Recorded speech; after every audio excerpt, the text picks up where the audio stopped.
Yes, it's an important game.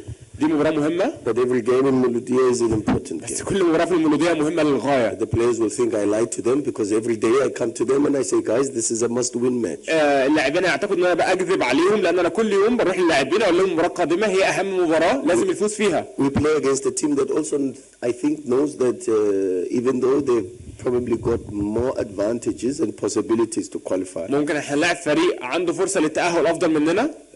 They know that it's also a very tricky game for them. هم عارفين ان المباراة دي ممكن تكون مباراة خادعة بالنسبة لهم. Especially because the next two games are not easy. خصوصا ان المباراتين القادمتين مش سهلين. And every team in the group can reach 8 points. كل فريق داخل المجموعة يقدر يوصل ل8 نقاط ودي نقطة مهمة جدا. So it's a game that everyone has to come into it and to win. فدي مباراة كل الفرق عايزة تنتصر فيها احنا والخصم بتاعنا. Tactically we know the challenges that we face. تكتيكيا احنا عارفين التحديات اللي هنواجهها في المباراة. Very very good side. عندهم لاعبين جيدين جدا.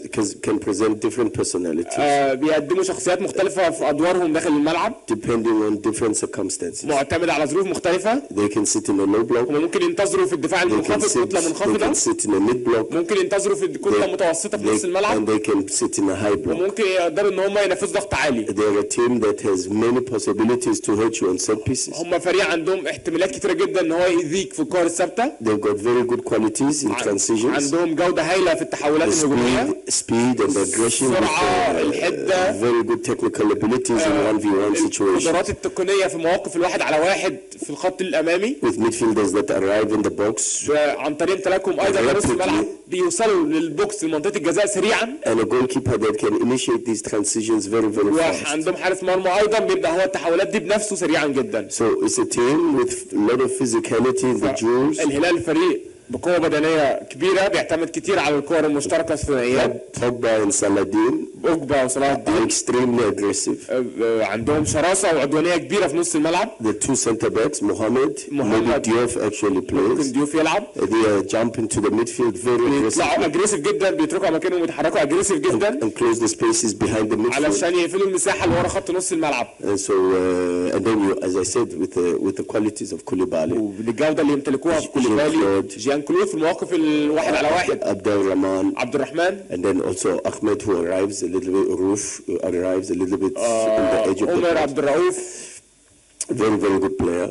لاعب هايل. So we know the qualities. احنا عارفين الجودة اللي بيمتلكها الهلال. But they also play against a strong Moludia side, no? بس هم هيلعبوا أيضا ضد فريق مولودية قوي للغاية. A Moludia side that believes in itself. فريق المولودية بيثق في نفسه جدا. A Moludia side that enjoys playing with its own crowd. فريق المولودية بيستمتع باللعب. والجمهور. A team that believes that when we play at home we are a completely different side. في ملعبنا بنكون فريق مختلف. And so we will enjoy the match, the Champions League. هنستمتع بدوري الأبطال. With the advantage and the energy of our fans. بالأفضلية والطاقة اللي بيمدها لنا الجمهور والشعب اللي بيكون متواجد في الملعب. And I think this is what could make the difference. وأعتقد ده اللي ممكن يصنع الفرق غدا إن شاء الله.